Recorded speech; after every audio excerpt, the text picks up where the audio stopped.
Le Conseil des ministres s'est réuni ce mercredi 3 février 2021 sous la présidence de M. Patrice Talon, président de la République, chef de l'État, chef du gouvernement. Les décisions ci-après ont été prises. Au titre des mesures normatives, adoption du décret portant fixation des valeurs limites d'exposition aux champs électriques, magnétiques et électromagnétiques, ainsi que des modalités de contrôle et d'inspection des équipements et installations radioélectriques. L'adoption de ce décret vise à renforcer le cadre réglementaire découlant du Code du numérique et aidera à s'assurer que le déploiement des équipements numériques se fait dans le respect des normes prescrites. Il s'agit, ce faisant, de contribuer à une meilleure protection des citoyens et de leur cadre de vie en encadrant strictement et en contrôlant les rayonnements électromagnétiques émis par de nombreuses sources naturelles et artificielles dont certains peuvent être nuisibles à la santé. Aussi, les valeurs limites d'exposition aux champs électriques, magnétiques et électromagnétiques fixées dans le présent décret sont-elles conformes aux nouvelles lignes directrices de la Commission internationale pour la protection contre les rayonnements non ionisants, organismes compétents en la matière. Ce sont donc ces valeurs qui serviront de base de contrôle et d'inspection des équipements et installations radioélectriques pour l'autorité de régulation des communications électroniques et de la poste. Le ministre du numérique et de la digitalisation veillera à l'application stricte des dispositions ainsi adoptées. Le Conseil a par ailleurs adopté le décret portant nomination des membres du conseil d'administration du service d'aide médicale d'urgence du Bénin. Au titre des communications, approbation du document de politique nationale de gestion des changements climatiques.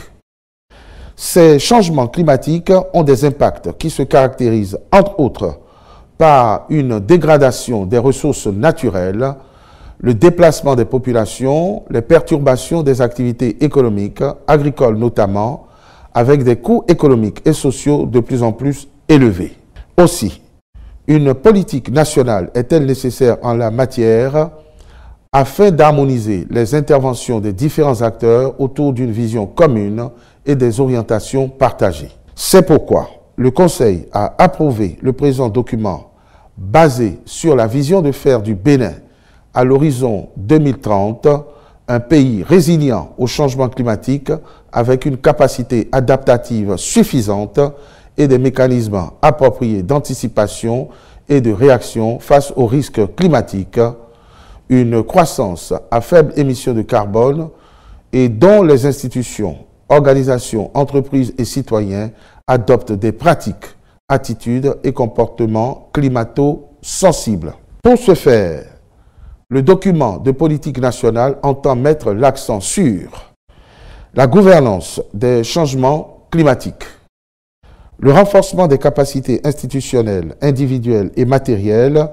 pour y faire face efficacement, la promotion d'un développement à faible intensité de carbone et résilient aux dits changements dans tous les secteurs. Réalisation d'une mission de relevé d'état des lieux et de diagnostic pour des travaux de rénovation des principales infrastructures administratives situées le long de l'avenue Jean-Paul II à Cotonou.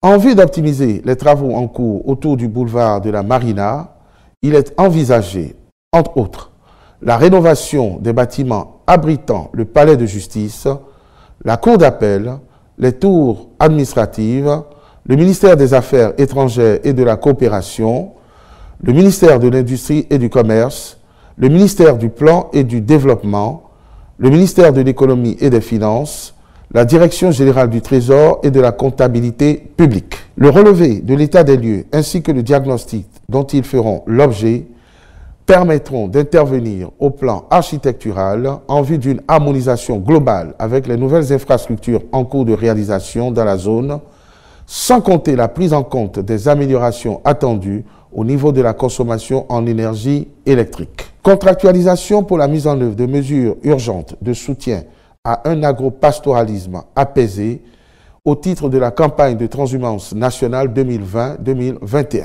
La transhumance au plan national occasionnent certes moins de dégâts que la transhumance transfrontalière. Cependant, des conflits ne manquent pas entre agriculteurs et éleveurs, malgré les mesures antérieurement prises pour en limiter les effets. C'est pourquoi, au titre de la campagne en cours, le Conseil a marqué son accord pour des mesures urgentes visant à atténuer la récurrence de ces antagonismes. À cet effet, il a été décidé de procéder dans l'immédiat à l'acquisition et à la mise en place de 350 tonnes d'aliments de bétail à coût réduit grâce à une subvention de 50% accordée par l'État d'une part et à la réalisation de 20 forages pastoraux à but multiple avec abreuvoir d'autre part. Le ministre de l'Agriculture, de l'Élevage et de la Pêche veillera à la bonne exécution des marchés avec les prestataires retenus et fera procéder à l'identification des bénéficiaires. Ces actions seront suivies d'autres mesures à moyen et à long terme, l'objectif visé étant de trouver une solution durable à la transhumance. Ainsi, il s'agira notamment de la facilitation de l'accès des organisations de producteurs au microcrédit et au Fonds national de développement agricole, l'appui à la mise en place des parcelles fourragères pour soutenir l'élevage des ruminants, l'élaboration et la mise en œuvre d'un plan triennal de gestion de la transhumance. Au titre des mesures individuelles, M. Alonado Wilfried Adissin est nommé directeur général de la Société des aéroports du Bénin.